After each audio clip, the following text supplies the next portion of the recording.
Chester Franklin, aka Chester F. Baby. What's clearer in the mirror when I'm at odds? When the old me is just a facade. Battle scars ain't a phase. Bad drink had a fade. Like every day. 3 little fingers with nails on them scratch my behind. Scratch my naked butt cheek. You have a ghost coming and tickling your ass as you sleep. Who the fuck is your ghost? Jeffrey Epstein? Scrabble up with the old me bite close. With the new me down if the clone knows. What I say with a smiling face. Each day hurting like the pain away. What I say. What are we talking about here? How many inches and centimeters? What's that, an iPhone? No. This is a Samsung S25 Ultra. I use his voice because it's therapeutic. Opposite of advice with conversation music. Something that you can take to motivate. New me here to stay, so let's celebrate. Sit around, grab a snack or something. Kick back, relax, you might leave for something. But if you don't, there is no pressure. Set it down and learn the depth of Chester.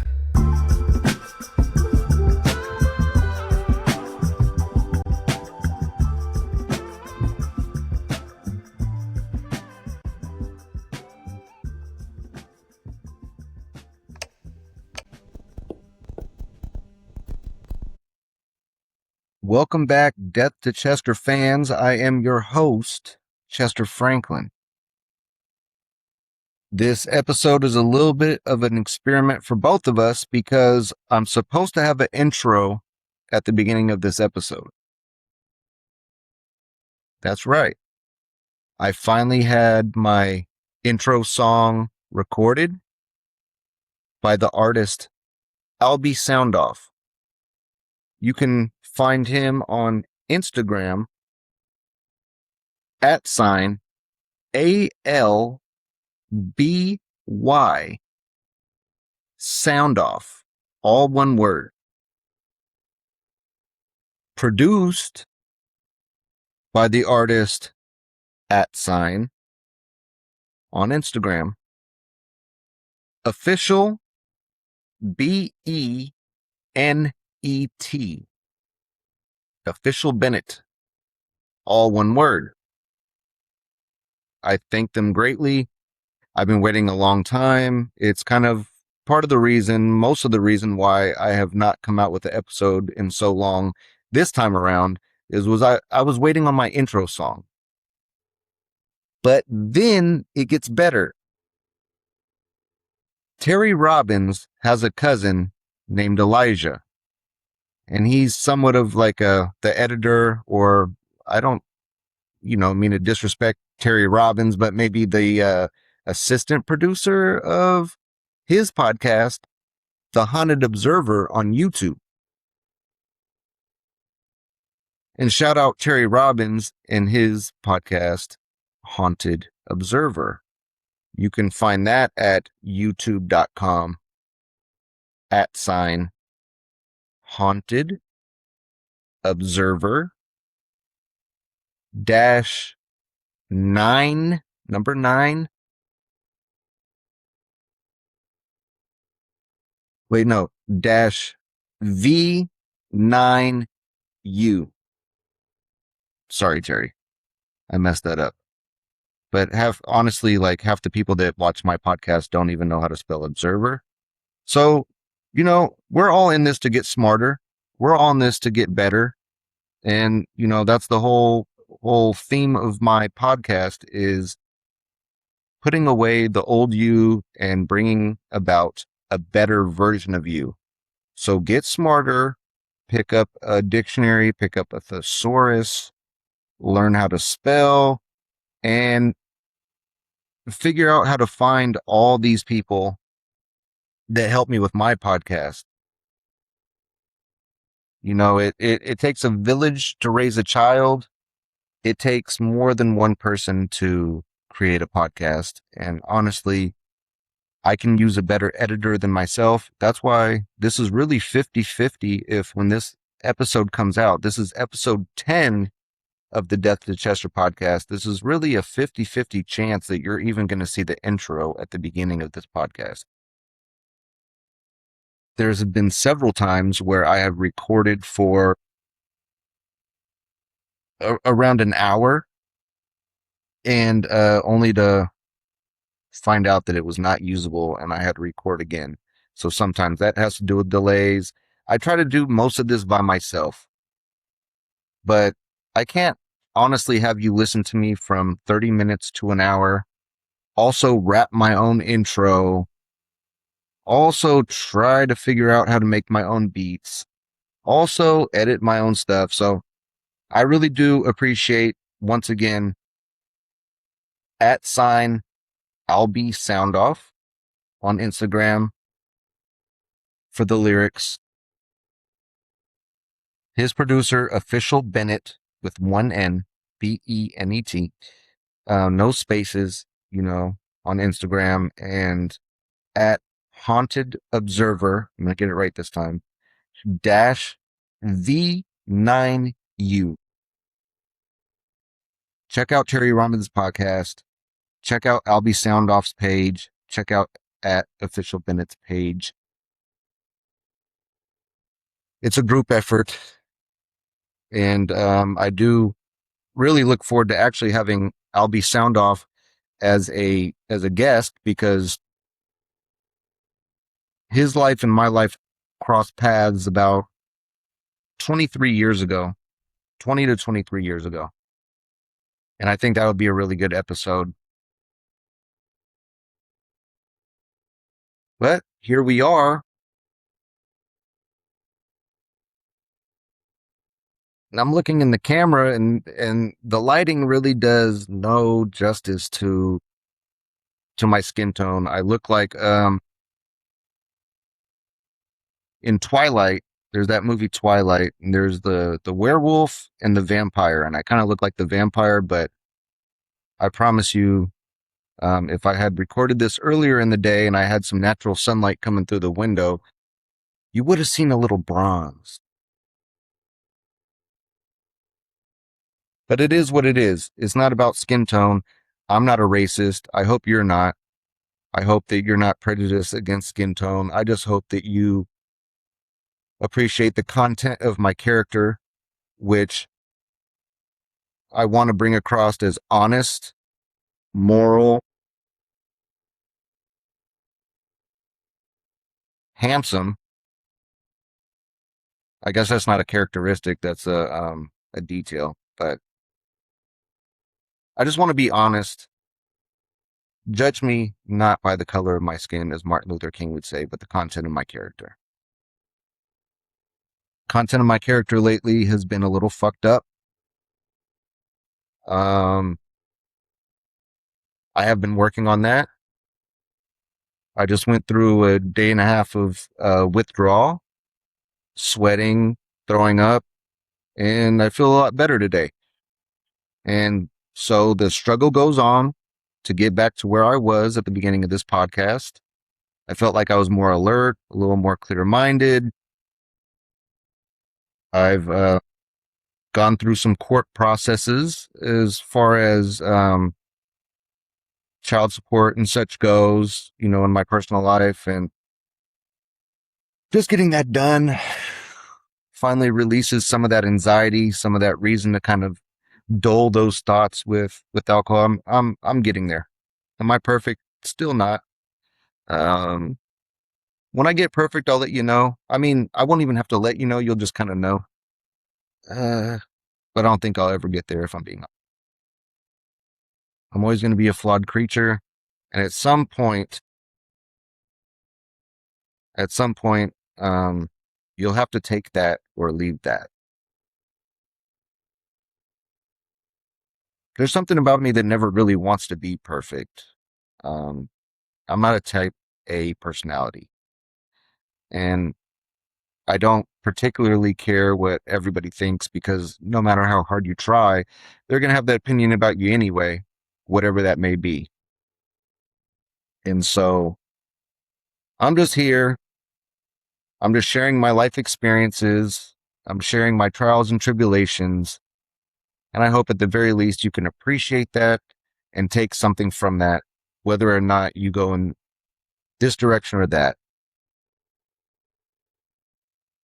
But I do appreciate you for tuning in again this week.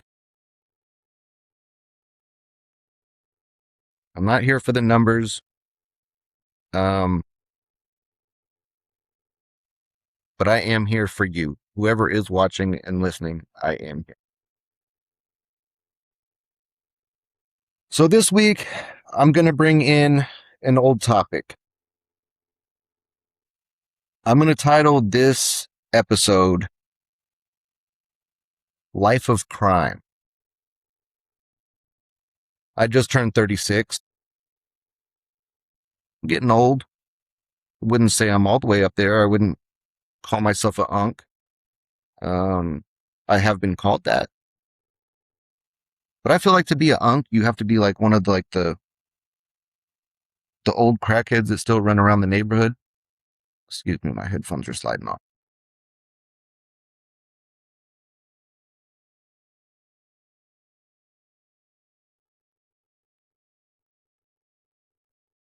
One of like the,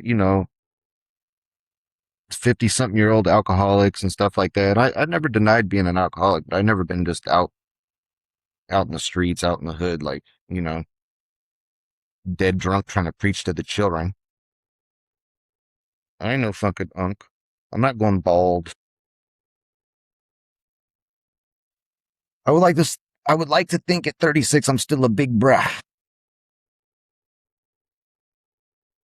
But terms change over time. And if I'm an unk also I can accept that. But yeah. Sorry, these headphones keep sliding today. But at like number 1, I'm father. At number 2, I'm friend. And at number 3, I'm coworker. And I think at those 3, before you start getting to unk, to OG, to all that, I think I do pretty well at those top 3. And I seek to maintain that status at the very least. As my youth slowly slides away. And I slowly try to get my life back together. Depending on how I'm feeling.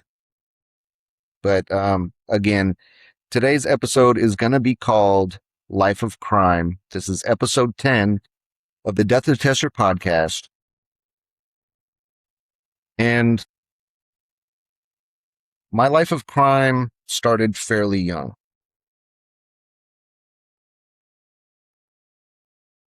When I was 13,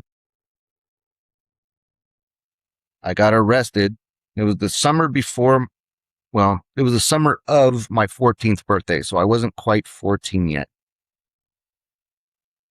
And this is all about my evolution, right? Like where I came from, the death to Chester, that old 13-year-old me dying off, and just, the evolutions of me leading up till now. And at 13, I was a mess. At 13, me and Elmer Torres were gang banging. I won't say what gang. I don't want to divide my audience.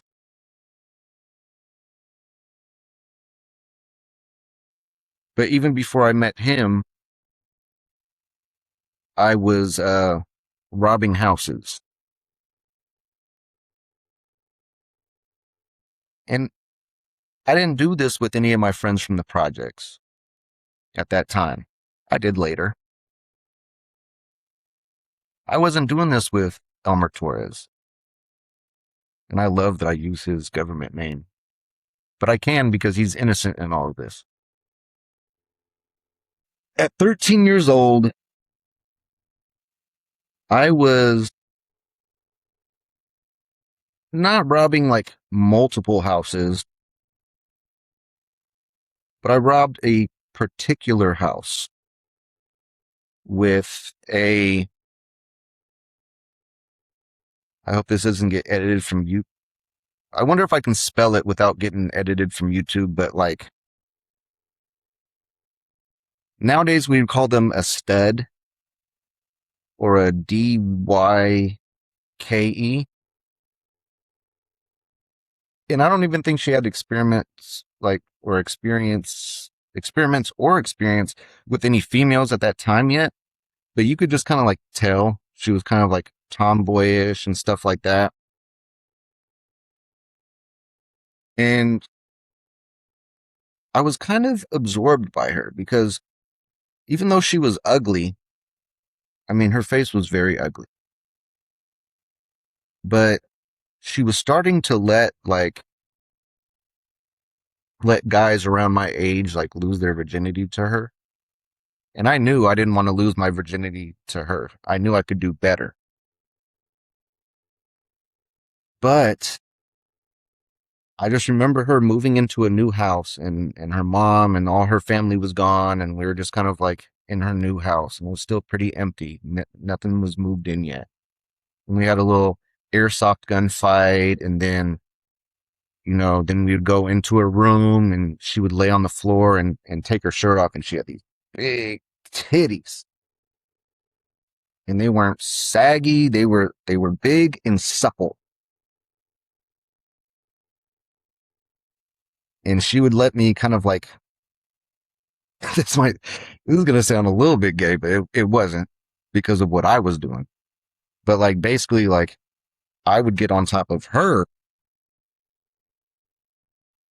and I would just like feel on her boobs while she like, jerked me off and stuff like that. I just didn't want to stick it in because I was just like, oh, those tits are amazing, but your face is disgusting. And this is not how I pictured my first time going. And my parents never talked to me about sex or how special it was or anything like that. I mean, my mother told me what it was when I was 9. It's when a penis goes in a vagina. And I remember being like, okay. I wanted out of the living room right away. And as soon as I went out to the neighborhood, I told all my friends, it's a penis going in a vagina. But like I had no like context for it. But something instinctually in me just knew that I didn't want to lose my virginity to a stud at 13. But I definitely let her like jack me off and I'd bust on top of her and stuff like that. So we formed this bond. She had an older brother at that time that had a bunch of cell phones that weren't in service. So we would try to call like, this is back when the cell phone company like Ericsson was still a thing. And so we would call Ericsson and try to like activate these phones. We would try to activate like other people's devices and she was a scammer from the start. I wonder what she's doing now. But she introduced me to basically scamming and trying to hack and stuff like that. So essentially her hand had me under her sway as a virgin. And I can have that whenever I want. I just got to keep my eyes on her tits. And she had me like Medusa. Her tits had me like Medusa. Like, so, so they were amazing. But, eventually, she was friends with this family that, I'm not from the Trey 5 projects in Rodeo, California, but I was grandfathered in. I was, baptized in, by my connections, by my connections, by my actions,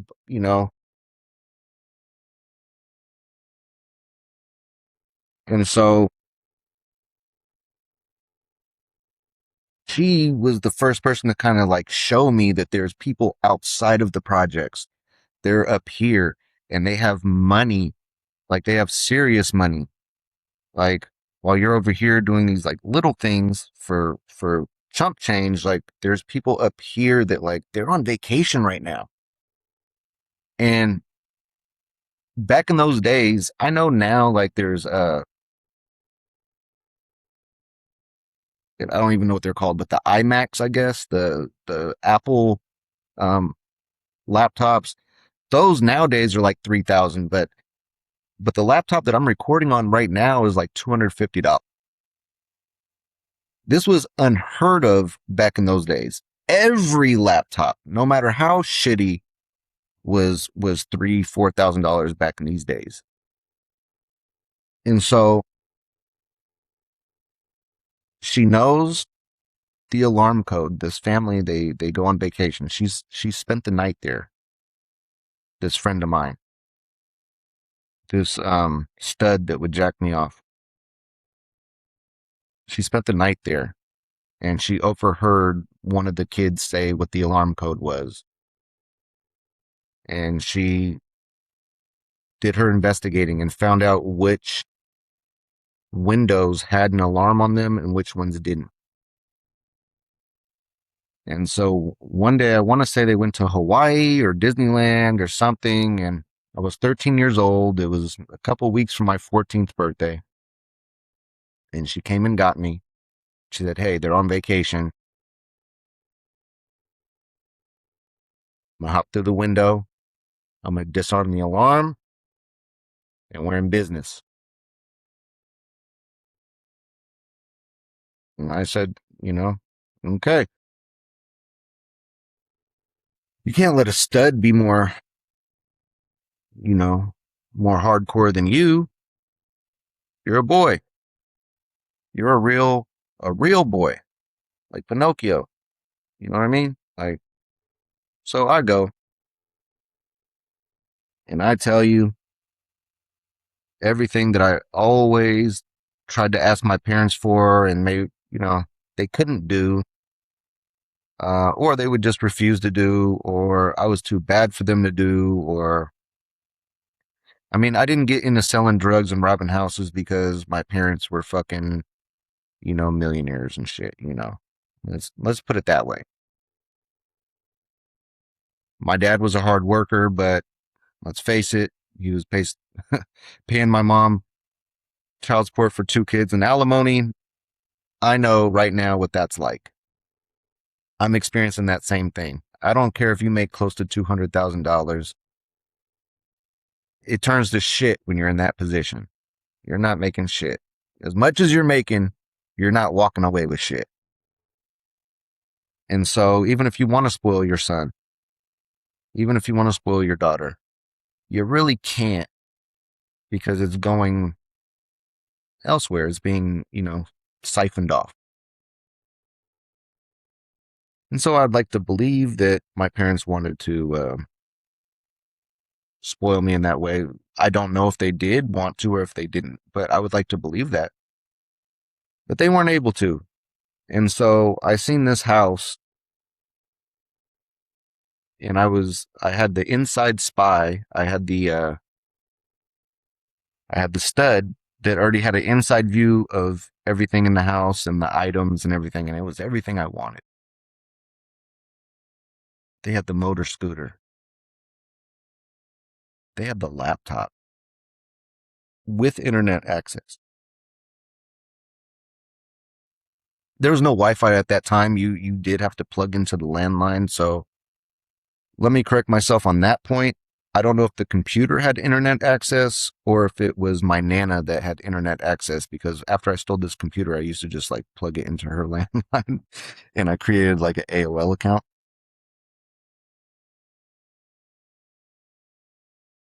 They had the Game Boy Advanced.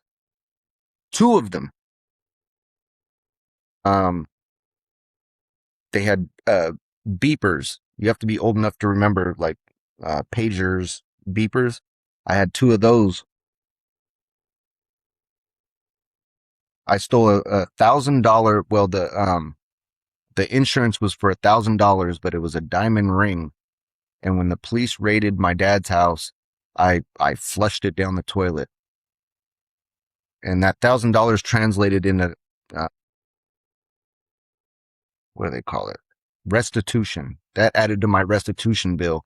So me and my dad, I remember going under his house trying to like do some plumbing and hoping that that diamond ring fell into the trap so that we could just return the diamond ring and it wouldn't be restitution. Ended up being restitution. What else did I have? A video camera. And I remember stealing this video camera and going on vacation with my grandmother and her sister, so my great aunt, and I recorded over this family's I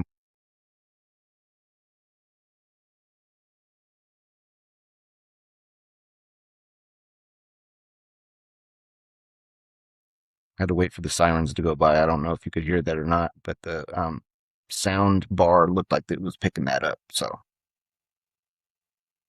but I basically recorded over this like family's memory. They were well off, so like I believe it was a video of them going to like SeaWorld in San Diego and watching like the whales jump and shit. I recorded over that. I went to my great uncle's house in Oregon and I was recording cows, and they were turned around and I was recording well, I guess they're bulls. And I was recording their big ass balls because I'd never seen balls that big before. And so like I recorded over this family's family memories. And when I finally did get caught, they got their motor scooter back. It was spray painted. It was already a very nice, like red color. And then I spray painted it very roughshod with my grandpa's spray paint, sprayed it white. And when they got their video camera back, their home videos were all recorded over, and it was just like, cow balls or bull balls. And their computer,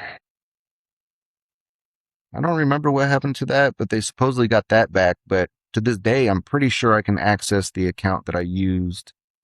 I created a AOL account called Weasel, which was before I even smoked weed. But I heard Snoop Dogg talk about Indo and sipping on gin and juice. So I created an AOL account for that.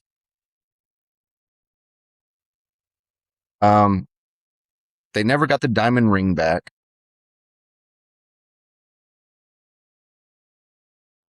Let's see. Okay. So there was a website that back in the day used to be called goldkit.com.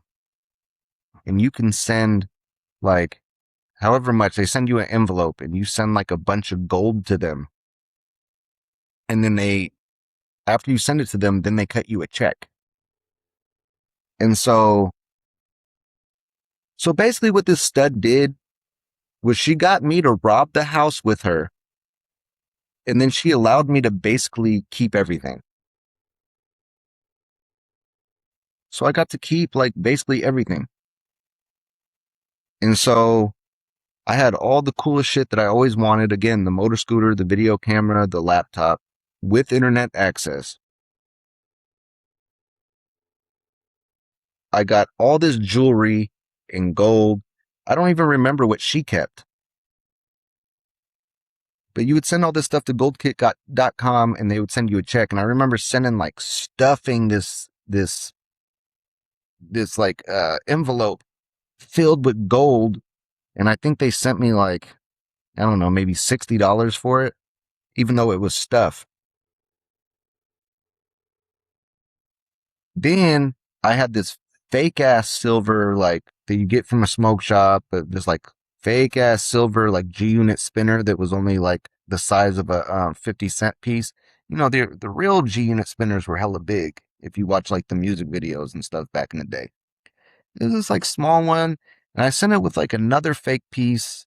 That was like a J. I sent that in and I got $40 for it. So it didn't make any sense. Like I got $60 for all that damn gold. And then I got $40 for this fake shit. It was just a scam the whole time. But I got it all off my hands, But the stuff that I liked, I kept. Motor scooter, video camera, stuff like that. And eventually, the family came back home,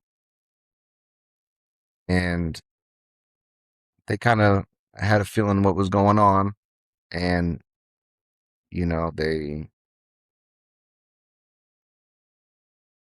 they questioned the stud. And then I did give one of my friends the motor scooter, and he got caught on it. And if you remember Juan, the one that used to jack my dog off, basically he got caught riding the motor scooter. I spray painted it so that I could sell it to him. He got caught on the motor scooter, and he wasn't a very kind of tough dude or anything. He was always scared of getting in trouble by his dad. So he kind of ratted me out. Not only did he get away with jacking my dog off for several years, he also kind of ratted out the source of the scooter. And so cops started showing up to my house. It just got all bad. And then to my younger sister's credit, one time investigators showed up. It wasn't even cops. It was above that. Investigators started showing up about this missing stuff. Okay. Cops did their initial finding. The victim already located some of their own shit, kind of narrowed down where it came from. And so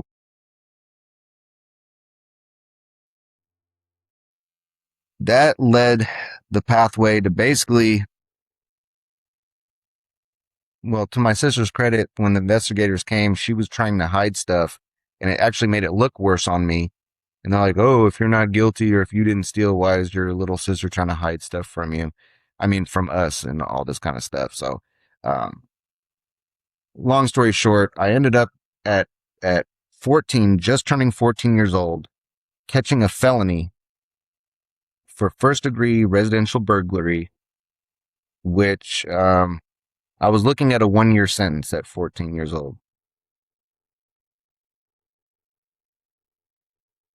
And not only was it my first offense, I'm not retarded to the justice system. I did have family that showed up that were also the same skin color as me, crying. I don't remember them being able to vouch for me or anything like that, but I did have this chance where I would do some juvenile hall time. I would do some house arrest. And I would do 3.5 years probation. And if I could complete that, then I could have my record expunged.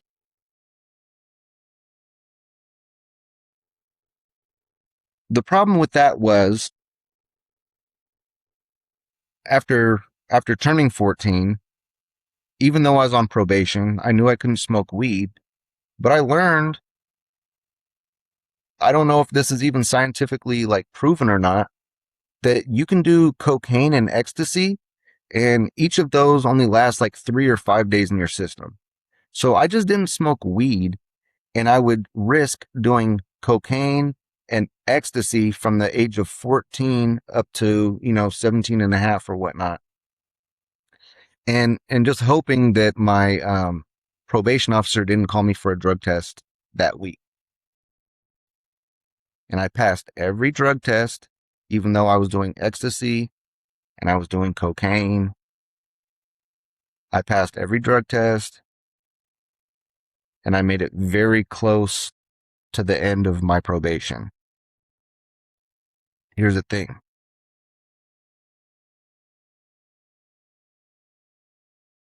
I thought I was tough because, I completed my few weeks of juvenile hall. I thought I was tough because I got off an ankle monitor. And I got respect in the neighborhood for that. So I went from robbing residential houses. I'm like, well, I don't want to do that again because they get the cops involved. And me and my friends, which will remain nameless, we just started robbing project houses. And whatever was in your house, we would find a way up to your roof, up to the second level, break through the window, try to snatch your computer out the wall. Whatever you had in there, we're stealing. So I went from robbing, which was really like a downgrade. It was very stupid, especially because I was on probation and I was already facing a year, as a juvenile. We just started robbing project houses, kicking stuff in, but there was potentially more to gain as far as like drugs and stuff like that. So, I kind of started getting into that. Never got caught with that still. But at that time, I was increasingly becoming, at 14, 15, I started not only using ecstasy, but I started buying it. Not only using cocaine, but also buying it to sell it. And I was also selling weed, and I was just doing all the wrong shit. Especially the fact that, I was already on probation. And I got really good at what I was doing. And I made a lot of money off of what I was doing. Then on top of that, I ended up getting a part-time job at a grocery store. So not only did I have my drug money, I was doing that. Being a bagger at a grocery store. Then not only that, I learned how to defraud the bank. I'm not 100% sure. I got to look at the statute of limitations. I'll get back to you if I'm able to talk about that yet. But I found a way, a path at 15, 16 years old to make a substantial amount of money. So we fast forward to my junior year of high school, and I'm 17. I'm close to turning 18. I'm close to getting off of probation. Been on probation 3.5 years. Been drug tested.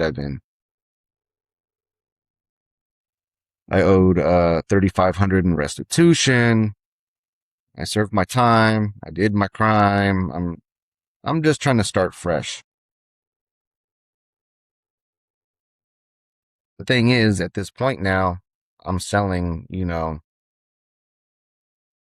pound a week. And so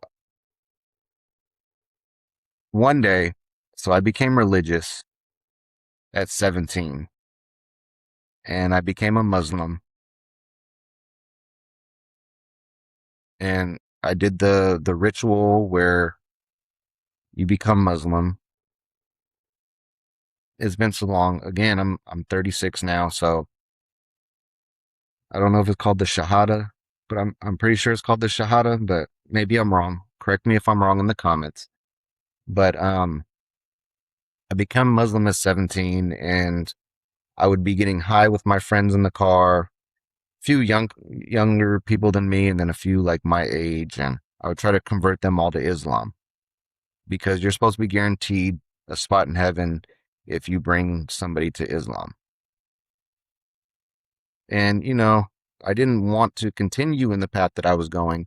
I just didn't know really any other way, because I was raised just to be tough. And I was never a porch puppy. I couldn't just stay home. So in my neighborhood, my neighborhood at that time, it was just gladiators, man. Like, you want to come outside. If you want to be able to step off the porch, you have to be tough. And how you get your respect is you commit crime. And that's just what I was out there doing. And it all started with being jacked off by a stud. Don't mess with studs, young man. I know TV, there's that Tubi show called Oh, fuck, what is it called? My sis bruh, or man, look, studs may be tempting, but don't fuck with them. It's nothing but trouble. Stick to the girly girls. My life of crime started with the stud. It ended with me taking a friend. There was one friend that I was finally going to convert. And the people in the projects, some people in the projects were like, hey, I appreciate what you're doing for him. You're really turning his life around. Like, he does want to like become this, and um so I was finally like bringing a message from God to somebody. I was proselytizing.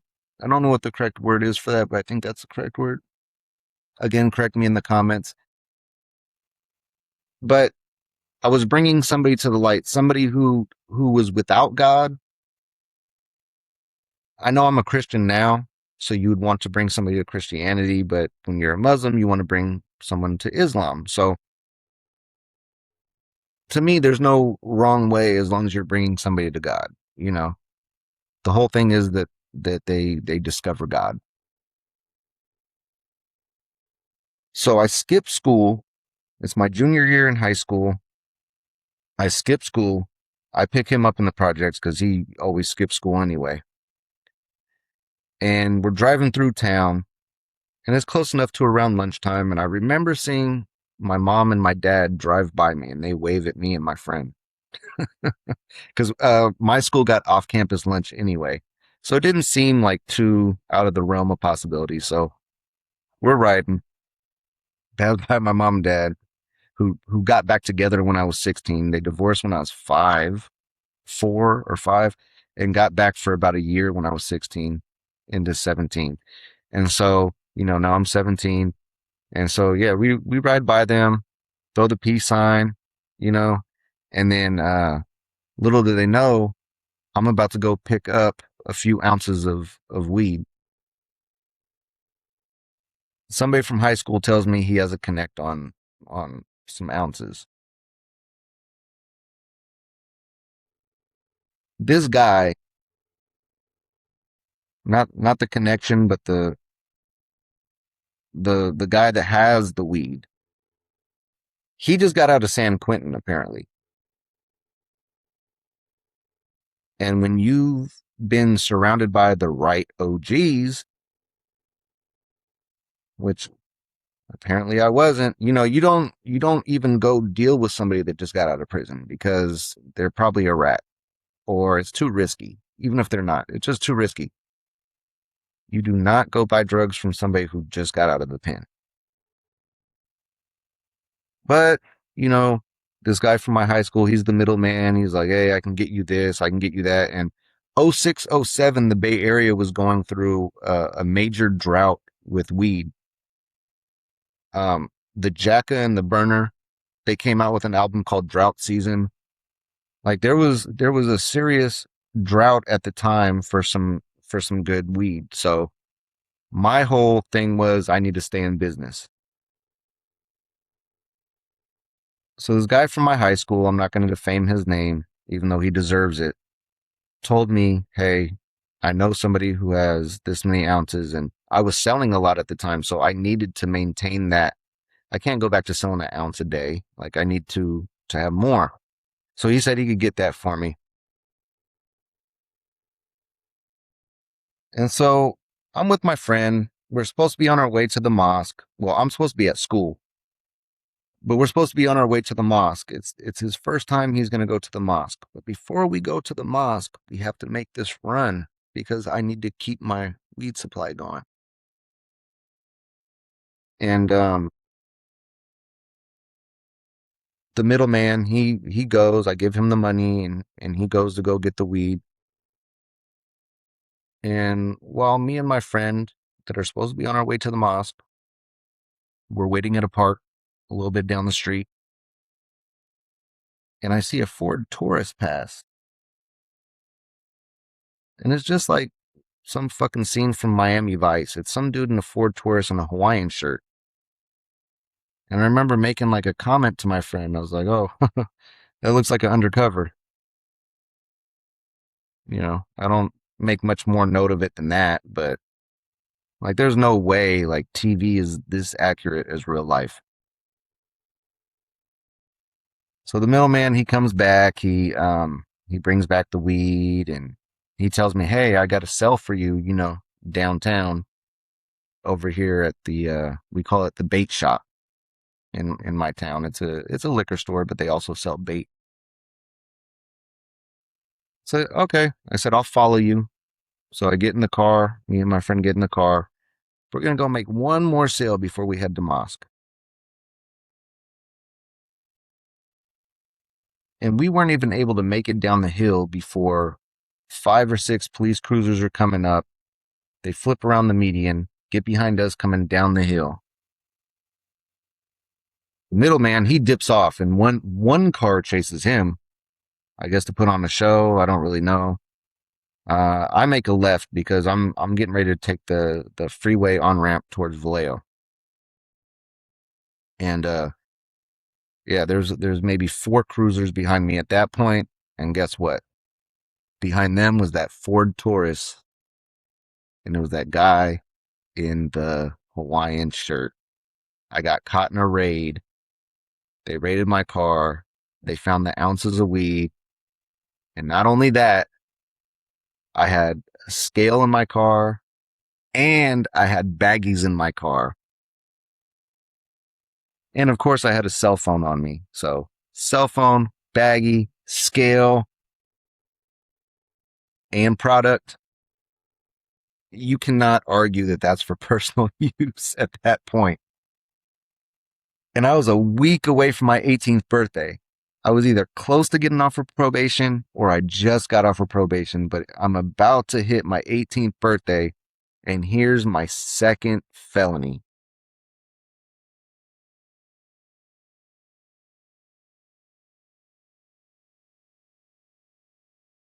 And that's just what happens when you choose to live a life of crime.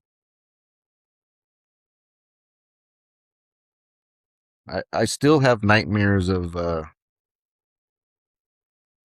this day of getting caught at inopportune times when I have plans with my kids. And I have these nightmares that, I'm going to jail and I disappoint them and I'm not able to take them to where I want to take them or do with them what I want to do with them. And I probably won't see them for a long time, even though that life is far behind me. And so, you know, I used to watch MSNBC Lockup Raw. Like I always planned because I got convicted of one felony and I was charged or arrested for a second felony before I was 18. And in California, we have a 3 strikes law.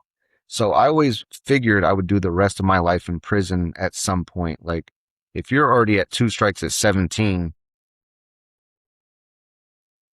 what's your chances of making it to, 73 years old, 76 years old without another felony? Like at some point, I planned on doing the rest of my life in prison. And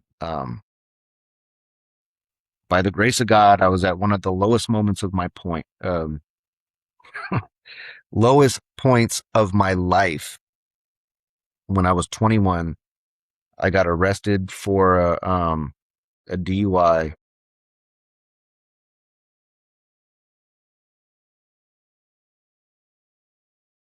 That can't be right. My time frame's a little off. What I do remember is it was after I was 18, because this was like a week or so before I was 18, but I ended up getting a letter from the prosecutor that they were not charging me. And I have no fucking idea, other than God, how I can get so lucky, because when I was arrested, I was put in a holding cell. They tested the weed, it was positive. Uh, I had let somebody borrow my scale and there was like crystal on there that tested positive. I was dead to rights, but the only thing I can think of is God. And then the fact that I was just about to turn 18 and maybe the prosecutor had some type of sympathy for the fact that I was just about to be 18 and I either just cleared this felony, this first felony, or I was about to clear it, that I didn't get sent to prison for what an intent to distribute, um, whatever you call it, possession with intent to distribute. That's how I very first started knowing that God had a plan for me. And anybody questioning anything, I don't know like how far back you can go, juvenile stuff and all this, but nobody got arrested. I didn't snitch on nobody or nothing like that. Like look up all the paperwork. I shouldn't even really have to say that, but now that I'm like saying this, I think that I need to say that. But yeah, you could, look up anything. It was just by the grace of God that I didn't get charged with that second felony. That prosecutor allowed me to have a clean record going into adulthood. And after that, yeah, okay. Did I get 2 DUIs? Yeah, but like I didn't, I was still doing illegal stuff, but like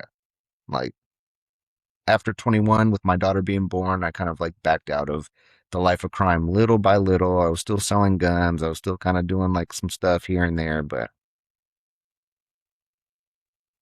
what a blessing to have a second chance. And since then, what, a third and a fourth chance. I mean, I fucked up a lot, but again, the theme of this is just slowly putting to death the old you. And if you look at the 36-year-old version of me that's like, oh, my family left, I'm an alcoholic. I'm not, I'm not a house robber. I'm not a stick up kid. I'm not a dope dealer. I'm not selling pussy. I'm a lifetime better than where I was like 20 years ago. So, hey, it may take me a little longer, but I'm going to be a lifetime away in another, 10 or 20 years, God willing that I make it. Hey, hopefully I'm a lifetime better in 6 months or a year.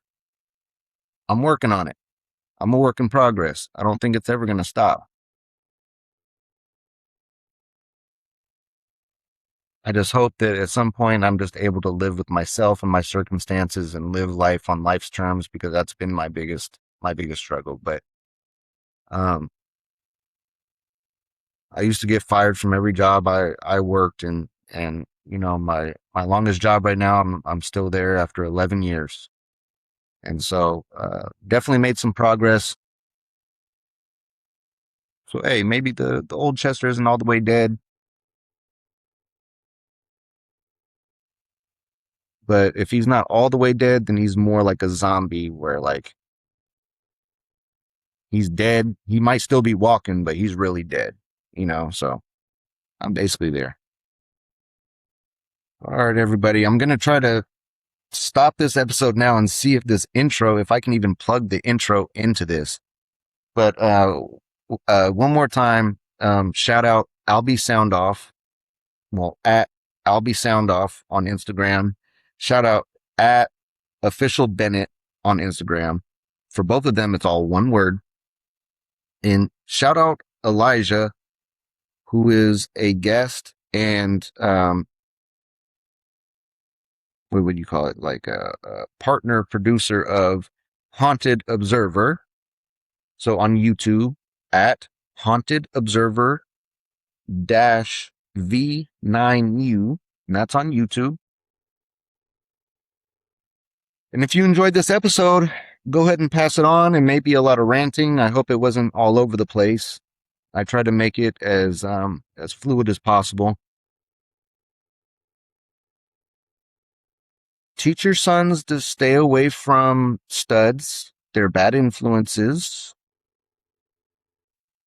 but they do have phenomenal bodies, some of them. But that's the apple of Eden. Don't bite the apple.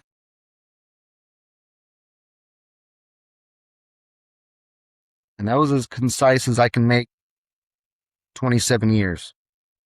Squishing in one little hour. So I hope you enjoyed the storytelling. That's one less story I have to tell again. You can mark that off the list, get it off my chest, so I can grow into the newer version of myself. Thank you for listening. I love you guys.